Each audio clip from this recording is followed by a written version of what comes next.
This is Shola. At just 12 years old, she had experienced more pain and hardship than most people do in a lifetime. Born and raised on the streets by a mentally ill mother, Shola had no father, no home, and no one to fight for her future. She spent only 2 years in school before dropping out because the one woman paying her fees disappeared. Hopeless, forgotten, yet incredibly smart. But one day, everything changed. She met Jessica, the daughter of a billionaire, studying in the best school money could buy, yet struggling to learn. And it was Shola, the barefoot girl from the gutter, who became her secret teacher. But when Jessica's powerful father discovered a homeless child teaching his daughter under a mango tree, what he did next will leave you speechless. So grab your popcorn, sit back, and get ready for one of the most powerful stories you've ever heard. And if you're new here, don't forget to subscribe and hit the like button to support more inspiring stories like this one.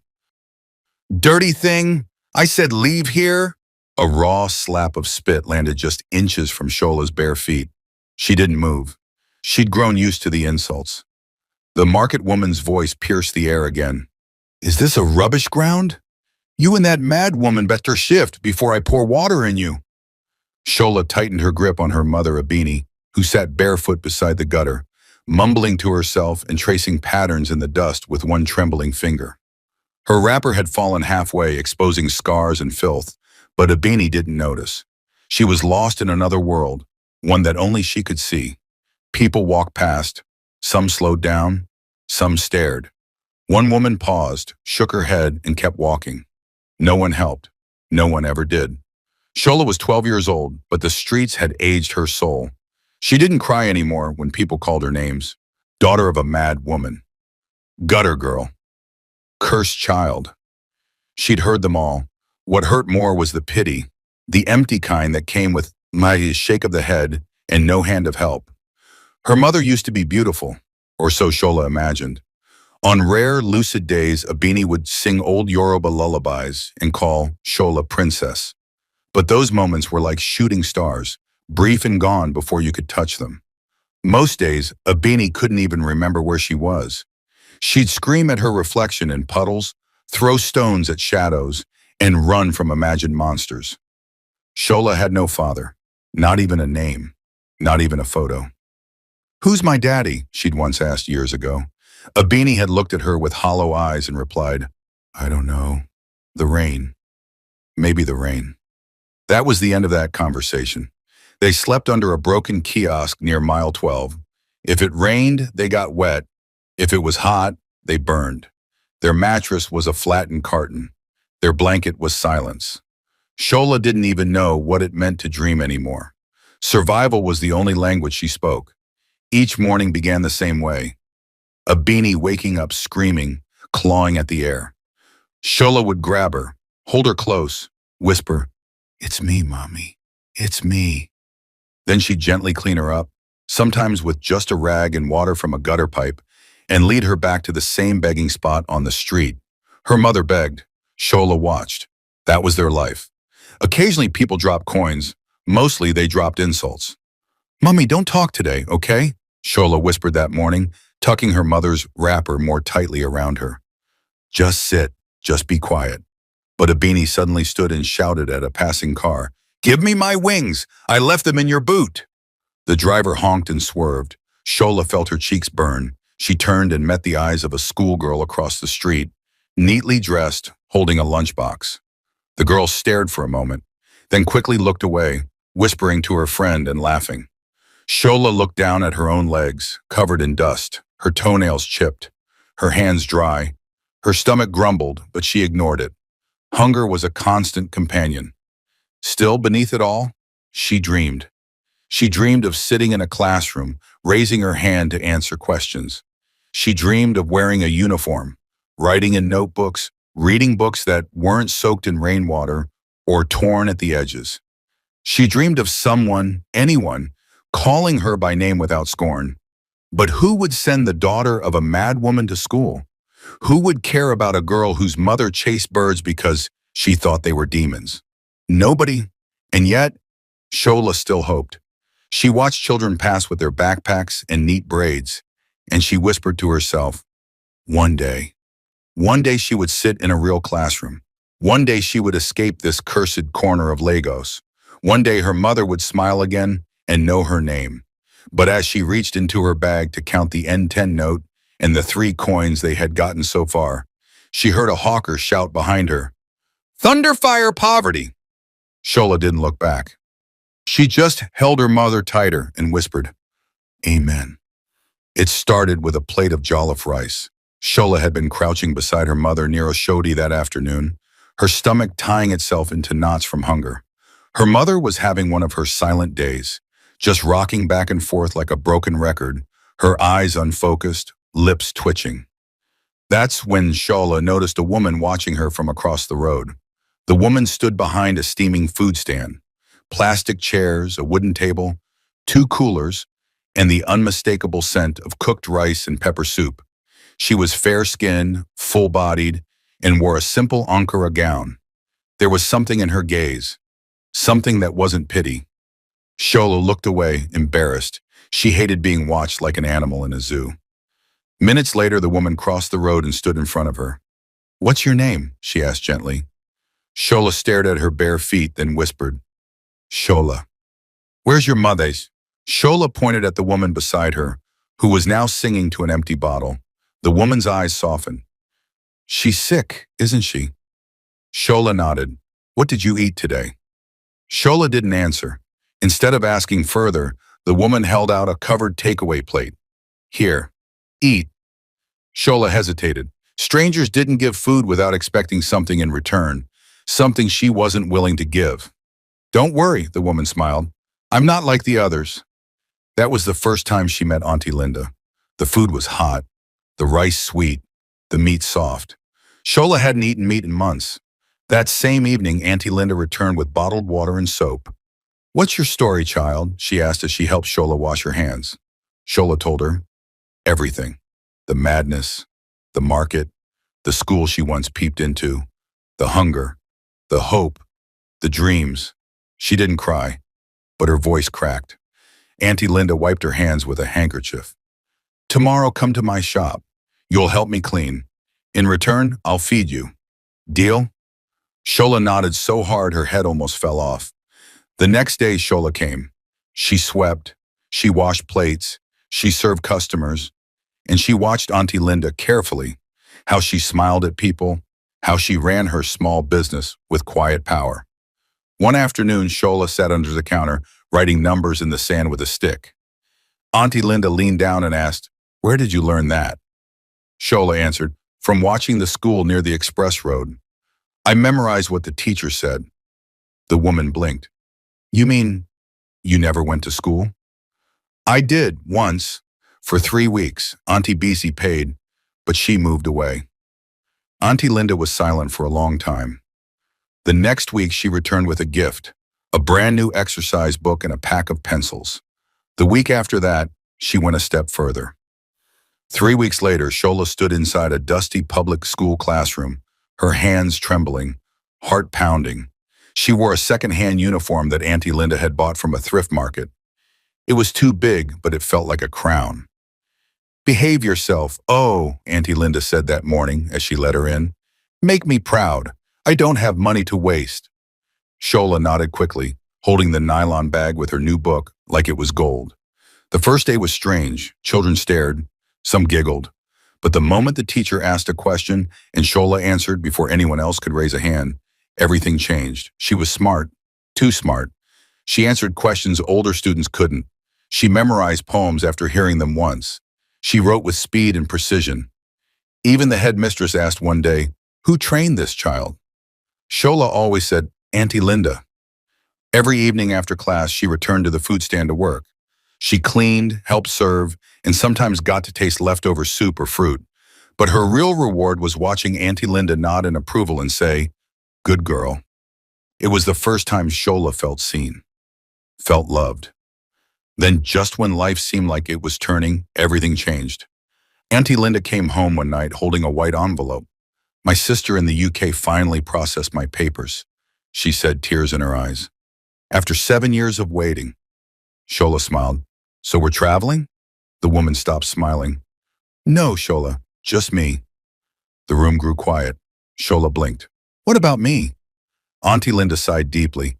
I paid for your school up to this term. Maybe God will send someone else to help you. I've done all I can. Shola stared at her plate. She wanted to scream, "Take me with you, please," but she only nodded. 3 weeks later, Auntie Linda was gone. No one told her goodbye. No one else came to pay the next term's fees. The headmistress called her one day and said, "We're sorry, Shola. Without fees, you can't remain." She stood outside the school gate for hours, clutching her bag, waiting for Auntie Linda to come back. She never did. She waited outside the school gate until the sun began to fall behind the buildings. Her uniform was dusty. Her book bag hugged her side. Flies buzzed near her ear, but she didn't move. Her eyes were fixed on the bend of the street where Auntie Linda had promised to return. But that bend remained empty. Shola's stomach rumbled. Her throat burned from the dust she'd swallowed all day. Children walked past in clusters, laughing, chasing each other, their parents waiting with snacks and hugs. No one came for her. Eventually, the gateman walked up. "Little girl, it's time to go." Shola nodded slowly. She stood, dusted herself off, and walked away. But she didn't go home. Where was home, anyway? The broken kiosk she used to sleep in with her mother now had a new tenant, a drunk who threatened her with a belt the last time she tried to return there. The corner by the bakery where a beanie used to beg was now occupied by two boys who sniffed glue and fought anyone who looked at them wrong. The streets had changed while she was gone. The only thing that hadn't changed was her mother. Still mad, still barefoot, still talking to ghosts and demons in the air. When Shola found her by the gutter that night, her mother was trying to feed a dead pigeon with gari soaked in brown rainwater. "Mummy, it's me. Let's go somewhere safe," Shola whispered, but her mother only hissed and slapped her. Shola wiped the blood from her lip with the back of her hand and sat down beside her anyway. They spent the night curled on the pavement, surrounded by cigarette butts and mosquito bites. Her mother laughed in her sleep. Shola didn't sleep at all. The next morning, she wore her school uniform again. She tied her books in a black nylon and walked back to the school. She waited outside the gate. Maybe they would change their minds. Maybe someone would help her. But when the headmistress passed, she paused and frowned. "Why are you here again? I told you, no fees, no school." I'll pay. I will," Shola stammered. "How? You and that crazy woman don't even eat well." The words hit like a slap. Teachers passed. Parents stared. Shola's cheeks burned with shame. "Please, Ma, let me just sit at the back. I won't make noise." The woman shook her head. "Don't disgrace yourself. This is not charity. Leave." And that was it. The gates closed. Shola sat by the wall and cried into her book until the letters blurred. Days turned into weeks. She tried returning to the food stand, but it had a new owner now. Auntie Linda was gone for good. The new woman chased her off. She sold her last pair of decent sandals for N300 and used it to buy bread and garai. Her uniform faded into gray. Her exercise book got wet in the rain one night, and the ink ran until all her notes became unreadable. People stopped seeing her as that smart girl. Now she was just another street girl, just another shadow on the roadside. One evening, while trying to find somewhere dry to sleep, she saw a boy no older than 9 light a match and smoke something wrapped in paper. He looked at her and said, "Come join us. If it make you forget, say you hungry." She shook her head and walked away. Her hunger was loud, but her fear of becoming like those boys was louder. She still had one treasure left, her mind. And somehow she still believed that one day, just one day, it would all change. She couldn't help herself, no matter how many times they chased her away, insulted her, or mocked her. Shola kept going back. Every morning while other children were tying their shoelaces and tucking in crisp white shirts, Shola would find her way to the back fence of City Crest Academy, a private school that looked like a palace from her side of the world. The walls were painted gold. The windows had polished glass. The students wore blazers and sparkling shoes, their names stitched neatly onto their uniforms. She didn't belong there, not even close. But it didn't stop her. There was one window cracked open behind a classroom that had a small ledge she could stand on. It was next to an old mango tree where no one ever looked. That was her secret place, From there, she could see everything: the chalkboard, the math problems, the teacher explaining vowels. Shola would mouth the answers quietly to herself, clutching a broken pencil stub like it was sacred. Her notebook had long been destroyed by rain, so she wrote on scraps of paper she scavenged from garbage bins. Old flyers, tissue boxes, anything with a clean side. Each day she stayed until the bell rang. Then she'd vanish before someone spotted her. But one Monday she wasn't fast enough. The teacher noticed her, a ragged girl with bright eyes peeking from behind the window. "Hey, who's that?" the woman yelled. Shola froze. A student turned, pointed, and said with disgust, "It's that crazy girl again, the one who follows us." The class burst into laughter. The teacher stormed to the back and opened the door. "What do you want, Anne? Who sent you here?" Shola stammered. "I just want to learn. Please, just listen from outside." "Are you mad? Do you think this is a public place?" "No, Ma, but I won't disturb anyone. I promise." "Go and tell your mother to pay school fees first," the teacher barked. "If you even know who your mother is." Shola's lips parted, but no words came out. The teacher grabbed a stick from the table and raised it. Shola turned and ran so fast she didn't feel the tears stinging her cheeks until she reached the next street. She didn't give up. The next day, she found another school, Bright Scholars Academy. Less fancy, but still guarded. She didn't try the window this time. Instead, she crouched outside a broken part of the fence and listened. When children recited their times tables, she whispered along. When they chanted words in English, she repeated after them. Sometimes she even corrected them under her breath. One morning, a boy noticed her and threw a stone. "Witch, go away! You're distracting us!" Shola didn't flinch. The stone hit her shoulder, but she held her tears. Another child laughed and shouted, "She's mad like her mummy. Go and learn in psychiatric hospital." Still, she came the next day, and the day after that. But pain has a way of piling up. One afternoon, a security guard saw her and dragged her by the arm. "Who are you? You're always sneaking around like a thief." "I'm not a thief, sir. I just want to learn." He didn't listen. He pushed her to the ground and warned, "Next time I see you here, I'll beat you." As she limped away, Shola looked up at the building, the bright walls, the desks, the blackboard. Everything she longed for, yet everything she couldn't touch. She sat under a tree and began writing multiplication tables in the dust with a stick. When the wind blew them away, she started again. That night, as her mother babbled beside her in sleep, Shola looked at the stars. "God," she whispered, "why do you make me so smart and then lock the doors to school? Did you give me this brain just to suffer?" There was no answer, just the distant honking of traffic and the quiet sobbing of a child desperate for more than survival. The first time Shola carried a tray of water on her head, her neck nearly snapped from the weight. She was barefoot. The tray was rusted. The sachets of pure water were barely cold, but they were all she could get from Mama Doris's shop on credit. "Don't break any, oh," Mama Doris had warned. "If one falls, you pay. If I see you sitting to rest, you pay." Shola had nodded. She was used to rules that hurt. She adjusted the tray and stepped into the sun. The Lagos road didn't care that she was 12. It didn't care that her feet were blistered or that her shoulders trembled under the heat. All it cared about was hustle. The pure water business was war. Grown women shoved her aside. Boys twice her size called her small mad girl and stole her customers. Buses almost crushed her. Drivers yelled at her, but she kept moving. Every time she sold a sachet, she'd whisper under her breath, "5 naira closer to food." Her goal was simple: feed her mother. That was it. Nothing fancy, no dreams, no fantasies. Just bread and a kara so her mother wouldn't go hungry.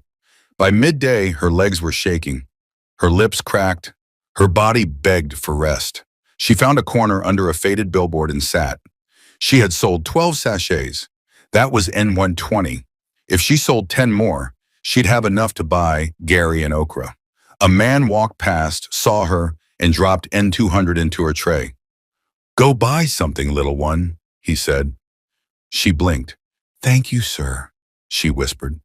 But the moment he turned the corner, a teenage boy snatched the money from the tray and ran. She screamed and gave chase. but he vanished into the chaos of the market. Shola stopped, her chest heaved, her eyes burned. She sat by the gutter and sobbed.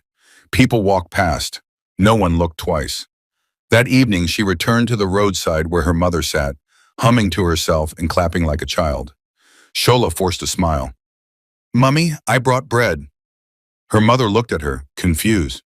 "Who are you? Are you the angel with black wings?" Shola sat beside her. "No, Mummy, I'm Shola, your daughter." Her mother giggled. "My daughter is a star. She fell from the sky and drowned in a bottle of oil. That's what they told me." Shola held her gently and tore the bread into small pieces, feeding her slowly. She didn't eat. She was too tired. Later that night, Shola found a broken mirror by the kiosk they sometimes slept near. She stared into it. Her face was sunburned, her eyes swollen, her lips bleeding from too much heat. She looked nothing like the students in the school she watched. And yet, when she whispered math questions to herself, she still got the answers right.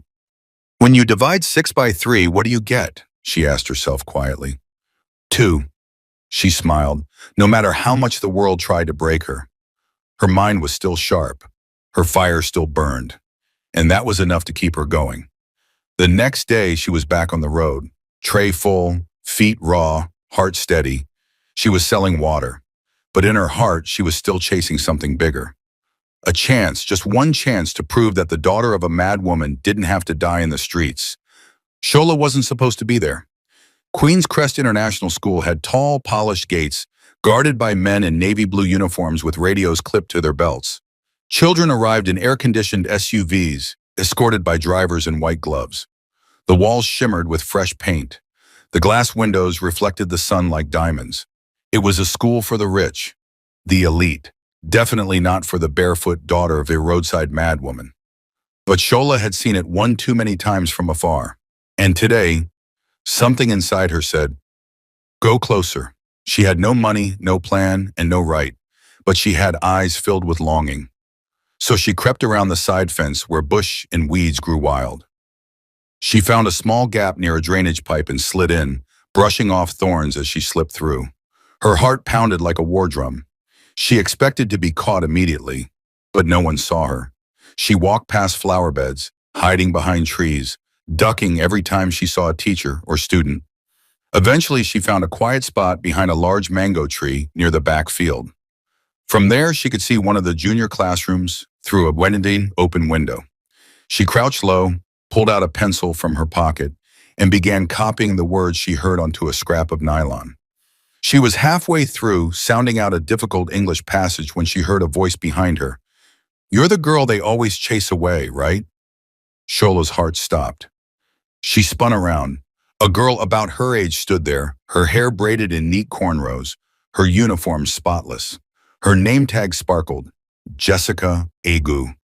"I didn't mean any harm," Shola stammered, backing away. I, I was just listening." Jessica tilted her head. "Why?" Shola blinked, confused. "Because I want to learn." Jessica walked closer. "You don't go to school?"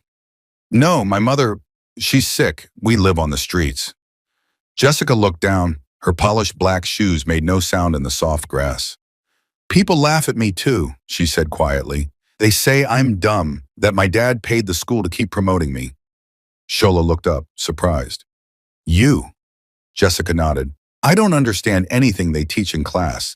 Everyone's always ahead of me. So I sit out here during lunch, alone." A long silence passed. Then Jessica smiled. "Do you want to sit?" Shola hesitated. Jessica sat first and patted the ground beside her. Shola slowly lowered herself to the grass. Jessica opened her bag and pulled out a textbook. "Can you teach me this? I don't get it." Shola looked at the page. Fractions. She studied it for a moment, then gently took the book. "Okay, so look, when you see 1/2 and 1/4, they don't have the same denominator." Jessica listened, wide-eyed as Shola broke it down. Within minutes, Jessica was solving problems she had struggled with all that term. She gasped. I understand. I finally get it." Shola smiled shyly. "You're not dumb." Jessica grinned. "And you're not just smart, you're amazing." They sat under the mango tree for over an hour. When the bell rang, Jessica stood. "Will you come tomorrow?" she asked. Shola hesitated. "They'll chase me. I don't belong here." Jessica narrowed her eyes. "Wait here, Berhekeo." She ran off. A few minutes later, she returned with the school's security man following closely behind. "This is my friend," Jessica said firmly. "Her name is Shola. She'll be here tomorrow during lunch. Let her in." The man looked confused. "But she's not." "She's my friend," Jessica repeated. "And my daddy owns this school. You have a problem with that?" The man blinked and said nothing. Jessica turned to Shola. "Same time tomorrow, okay?" Shola nodded slowly, still not believing what had just happened. As she left the school, she felt something new. Not fear, not shame, hope. That night, as her mother sang to a broken bottle and danced barefoot in the dark, Shola sat by the gutter and prayed. "God, I met someone today. She saw me. She didn't call me dirty or mad. She listened. Please, let me see her again. Let this not be a dream." Then she slept with a smile on her face. The first in a very, very long time. They met under the mango tree every single day. Same time, same spot. Shola came barefoot in her torn brown gown, clutching a plastic bag with torn papers and a blunt pencil. Jessica came in her ironed uniform with a lunchbox packed by the cook. Two girls from two different worlds. But when they sat under that tree, nothing else mattered. Their friendship grew like a fire in the cold. Jessica laughed more now. She paid attention in class, not because the teachers finally made sense, but because Shola did. "Don't read it like a robot," Shola would whisper. "Read it like you're talking to your best friend." Jessica tried, stumbled, then tried again. And when she got it, Shola clapped with joy like she'd won a trophy. Jessica's eyes would shine. "No one ever claps for me," she once confessed. Shola blinked. "But you're rich. Don't people celebrate you?" Jessica shook her head. "Only when I dress well or when my dad hosts parties. Not when I get answers right. Not when I trap on."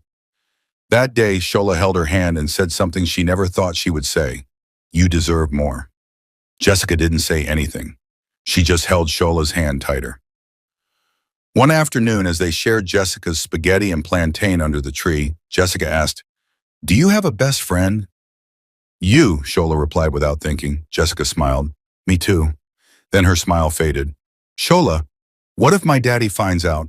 What if he says we can't be friends?" Shola paused. Her spoon hovered over the lunchbox. "Then you'll forget me. That's how it works." "No," Jessica snapped. "I won't." "He'll be angry," Shola said softly. "Rich men don't want their daughters sitting with girls like me. My mother begs on the road, Jessica. Some people say she's cursed. They think I'm cursed too." Jessica was quiet. Then she leaned forward and whispered, "You're not cursed. You're magic." Shola blinked, stunned. "Magic?" Jessica nodded firmly. "Yes. Who else can teach better than all my teachers? Who else can make me laugh when I feel like crying? Who else can make a place like this feel like home?" Shola's chest grew tight. Her eyes welled, but she blinked fast to hold back the tears. "Magic," Jessica whispered again. "That's what you are." They started sharing more than food and textbooks. Jessica brought Shola a hairbrush, a small blue notepad, even a pair of slippers once, though Shola rarely wore them, afraid someone would steal them on the street. Shola, in return, told stories, real ones and made-up ones.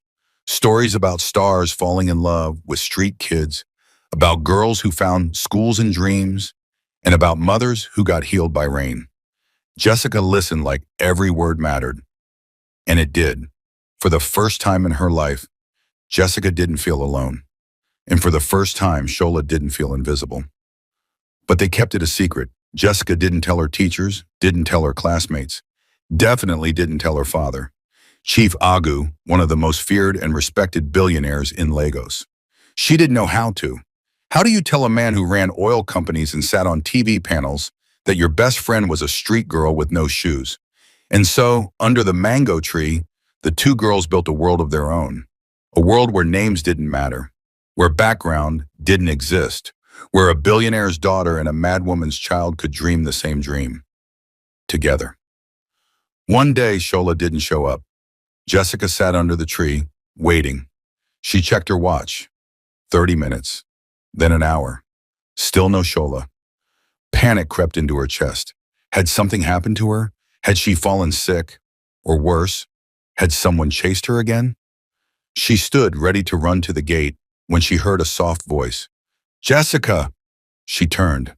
There was Shola, panting, barefoot, dirt on her legs, but smiling. I'm sorry I'm late, and she said. My mom, she had an episode, ran into the road. I had to pull her away before she got hit. Jessica rushed forward and hugged her, tightly. I thought you weren't coming. Shola chuckled. Even if I had to crawl, I would come. Jessica pulled back and looked her in the eye. One day I'll tell my dad. I promise. Shola swallowed hard. What if he says no? Jessica smiled with fire in her eyes. Then I'll scream until he says yes. That night, under the dim light of a broken street lamp, Shola lay beside her mother, who was humming to herself, holding a stone like it was a baby. Shola stared at the sky and God, she whispered, I've never had a friend before. Please don't let me lose this one. She reached into her pocket and pulled out the notepad Jessica gave her. On the first page was a drawing, two stick girls holding hands under a mango tree, one in uniform, one in rags, both smiling. Shola traced the drawing with her finger and smiled. Then she closed her eyes, and for the first time in her life, she didn't fall asleep afraid. The morning started like any other. Jessica sat through her classes distracted, waiting for the lunch bell. Her fingers tapped her desk restlessly. Her heart was beating faster than usual. The teachers praised her improved performance. She had answered 2 questions correctly in literature. Even the principal mentioned it during assembly, but Jessica didn't care, because none of them knew the reason behind the change. It wasn't tutoring from an expensive private coach. It was Shola, the barefoot girl with a powerful mind and a heart bigger than anyone she'd ever known. Jessica couldn't wait to see her. At exactly 12:35 p.m., she was already under the mango tree with 2 spoons, a lunch box, and Shola's favorite biscuit tucked into the corner.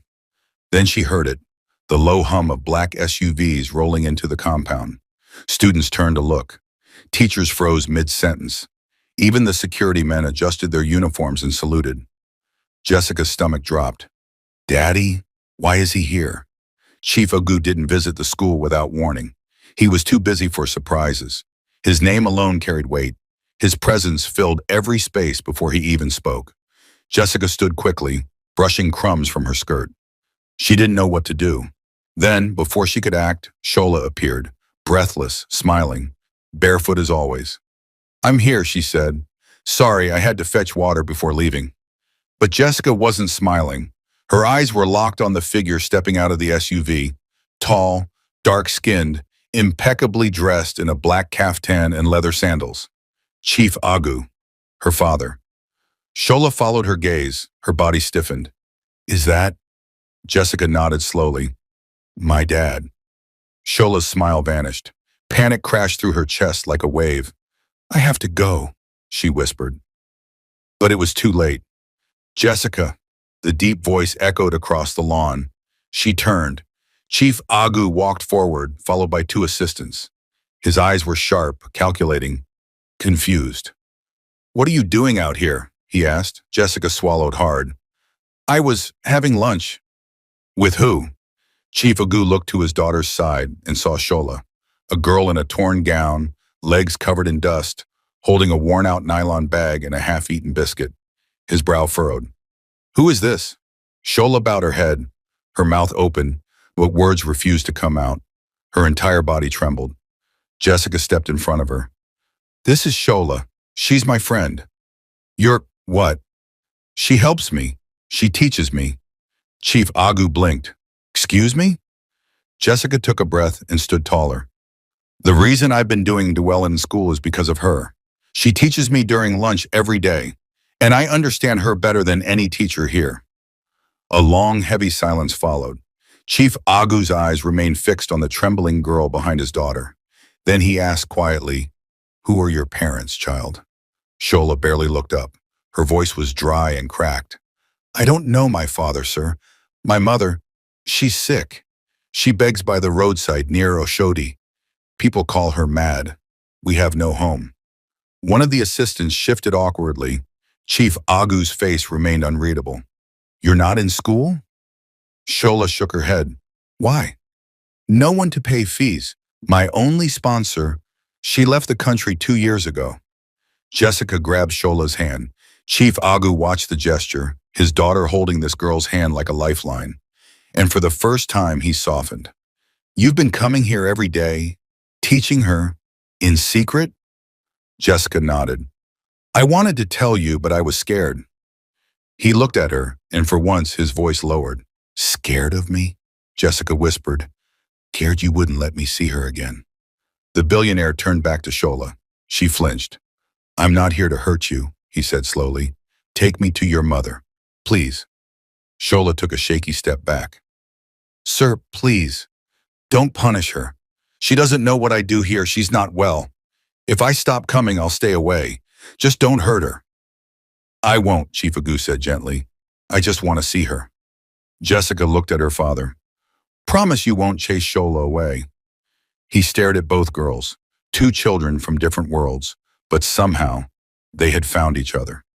I promise, he said. 30 minutes later, the convoy pulled into a dusty street near mile 12. Flies buzzed, the scent of burning trash hung in the air. Shola pointed. She's there. A woman sat on the sidewalk, barefoot, rocking back and forth, laughing at nothing. Her clothes were torn, her hair matted. That's my mummy, Shola whispered. Chief Agu was silent. He stepped down from the vehicle, walked toward the woman, and crouched beside her. Madam, he said softly. The woman looked up. Did you bring the sky? I left my wings in your car. Tears welled in Shola's eyes. I'm going to help her, Chief Agu said quietly. I know people. She needs proper care. Please, Shola said. I don't want money. I just want her to be okay. He stood, turned to his assistant, and gave orders. Get Dr. Aisha on the line. Psychiatric unit, full treatment, no delays. Then he turned back to Shola. And you? Shola's heart raced. From today, you are not a homeless girl. She gasped. He knelt before her, placed a firm hand on her shoulder, and looked her in the eyes. You have a father now. Shola didn't believe it at first, even as the car pulled away from the dirty street that had been her entire world. Even as she watched through the tinted glass while her mother was gently lifted into an ambulance, headed for the best psychiatric hospital in Lagos. Even when Jessica held her hand and whispered, You're safe now. She still thought it was a dream. She didn't cry. She didn't smile. She simply stared, trying to understand how a day that started with fear had somehow ended with a billionaire calling her daughter. Chief Agu moved fast. By evening, Shola had taken her first proper bath in years. Jessica had given her fresh pajamas. Her hair had been gently combed and packed by one of the housemaids, who couldn't hide her surprise when Chief Agu introduced her. This is Shola. She'll be staying with us from now on. Treat her with the same respect you give my daughter. The entire house froze. The girl from the street? Living here? But Chief Agu's tone left no room for questions. The next morning, Shola stood in front of the mirror in Jessica's room, wearing a borrowed Queen's Crest school uniform. It was new, crisp, neatly ironed. She could hardly recognize herself. Jessica clapped with delight. You look just like me. Shola smiled weakly. I feel like I'm dreaming. You're not. My daddy said it's real. He said you belong here. But I'm the daughter of a mad woman, Shola said, her voice trembling. Jessica shook her head. No, you're the daughter of my father now. Shola turned slowly to the window, staring into the rising morning light. I don't know how to thank him. Jessica smiled. Then thank him the only way he truly cares about. How? Shine. Show the world what you can do. That day, the two girls walked into Queen's Crest together, matching uniforms, matching bags, matching smiles. Gasps followed them. Children whispered. Teachers blinked in confusion. Wasn't that the same street girl who used to hover behind windows and fences? Yes, it was. But today, she walked with the daughter of the school's founder. No more sneaking. No more peeping. She had come through the front gate as a student. In class, Shola raised her hand. Every question, every lesson, she wasn't just good, She was brilliant. By the end of the day, the teachers called a meeting with the principal. Where did this girl come from? One asked. She's not just smart, she's exceptional. The principal smiled. From the street, apparently. But now she's family. Meanwhile, Chief Agu kept his promise. Shola's mother was placed under expert psychiatric care at a private facility. Dr. Aisha assured him that Abini's condition, while critical, was treatable. We'll stabilize her, the doctor said. It will take time, but with love, medication, and structure, there's hope. Shola visited her mother once a week. The first few times, her mother didn't recognize her. She'd shout at the walls or cry over invisible snakes. But on the fifth visit, she suddenly paused. She looked up at Shola and whispered, You look like the ski. Shola burst into tears. Weeks passed. Shola adjusted to her new life slowly. She still woke up some nights gasping, thinking she was back on the sidewalk. She still flinched when someone raised a hand too quickly. But gradually her smile became freer, her laughter more frequent. She spoke during class, she made new friends, but no one ever took Jessica's place. They were sisters now, not by blood, but by bond. They shared everything, stories, secrets, lunch, and dreams. Jessica's grades soared, her confidence bloomed, her teachers marveled, and they all knew why. Because of the girl who used to sit under the mango tree. One Friday afternoon, Chief Agu called Shola into his study. She stood nervously by the door. He gestured for her to sit. I've been watching you, he said. You've changed my daughter's life, and mine. Shola lowered her gaze. I didn't mean to. I just wanted to learn. He chuckled. And now you will. As far as I'm concerned, you're my child, and I'll do for you what I'd do for Jessica. He opened a drawer and handed her a brand new tablet, preloaded with all her school materials. Shola stared at it like it was made of gold. Then she whispered, Thank you, sir. Thank you for seeing me, when nobody else did. He stood and placed a gentle hand on her head. You were never invisible, Shola. You just needed someone to look close enough. That night, Shola sat in the garden under the mango tree, now neatly trimmed, surrounded by clean tiles and benches. She looked up at the stars. My name is Shola, she whispered, daughter of no one, friend of Jessica, student of Queen's Crest. And now, she smiled, I have a father. She closed her eyes and whispered a final prayer. God, I used to ask you to make my mother better, to send me to school, to give me just one friend. You gave me all three. I don't deserve it, but thank you. She placed a hand over her heart. I promise I won't waste this chance. And so the girl the world called daughter of the mad woman became something far greater, a symbol of hope, a walking miracle, a living answer to her own desperate prayer.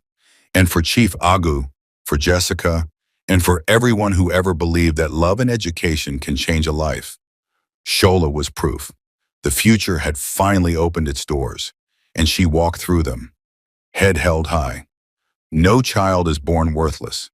Every life holds potential. With kindness, opportunity, and education, even the most forgotten soul can rise. Shola's story reminds us that one act of compassion can break cycles of poverty and rejection. True greatness isn't where you come from, but what you do when someone finally sees you. Believe, uplift, and never judge a child by their circumstance. We hope you enjoyed this powerful story. We'd love to hear your thoughts. Please share what you learned in the comments below. Your feedback means the world to us. And guess what? Another inspiring and educative story is coming your way in just a few days. So make sure to subscribe and turn on the notification bell to be the first to watch when we upload. If this story touched your heart, don't forget to like and share it with your family and friends. Thank you so much for watching. God bless you.